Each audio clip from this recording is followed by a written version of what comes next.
গেল কয়েক বছরে ব্যাংক খাত পুঁজিবাজার থেকে লুট হয়েছে অর্থ। কোম্পানিগুলো ভুয়া আর্থিক বিবরণী তৈরি করে টাকা নিয়ে গেছে বলে মনে করেন অর্থমন্ত্রী। তিনি জানান, অনিয়মের কারণে ব্যাংক এবং বেসরকারি প্রতিষ্ঠানে এখন চরম অব্যবস্থাপনা দেখা দিয়েছে।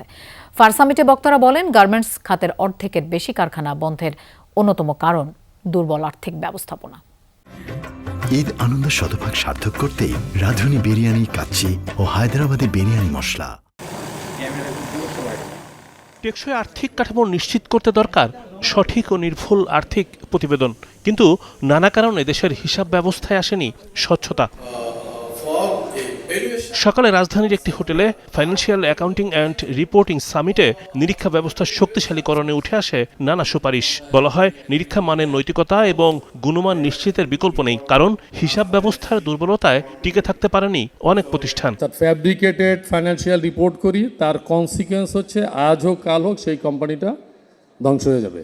আমি একটা পাবলিক লিস্টেড কোম্পানি ওভারটেক করার চেষ্টা করেছিলাম।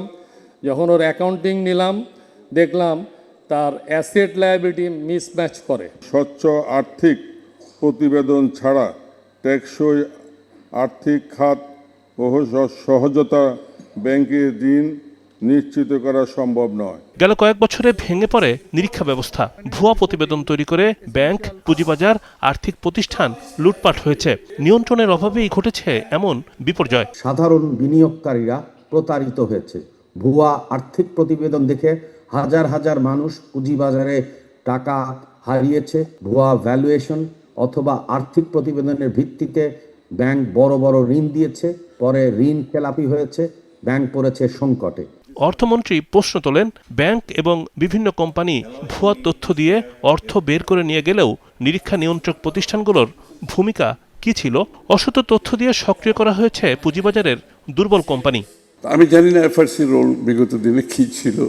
এই যে ফাইন্যান্সিয়াল ইনডিসিপ্লিনের কারণে আমাদের যে ব্যাংকগুলো থেকে এতগুলো টাকা বের করে নিয়ে যাওয়া হয়েছে, কোম্পানিগুলো ফলস রিপ্রেজেন্টেশনের মাধ্যমে তারা স্টক মার্কেটে লিস্টেড হয়েছে। সামিটে জানানো হয়, দেশে প্রায় ৩ লাখ নিবন্ধিত কোম্পানির মধ্যে ১ লাখের বেশি ছোট প্রতিষ্ঠান, যারা রিপোর্টিংয়ের আওতার বাইরে থেকে যায়। অ্যাসেট কোয়ালিটি রিভিউ করার পরে দেখা গেল যে অনেক অ্যানোমালিজ। রিমন রহমান, যমুনা নিউজ, ঢাকা।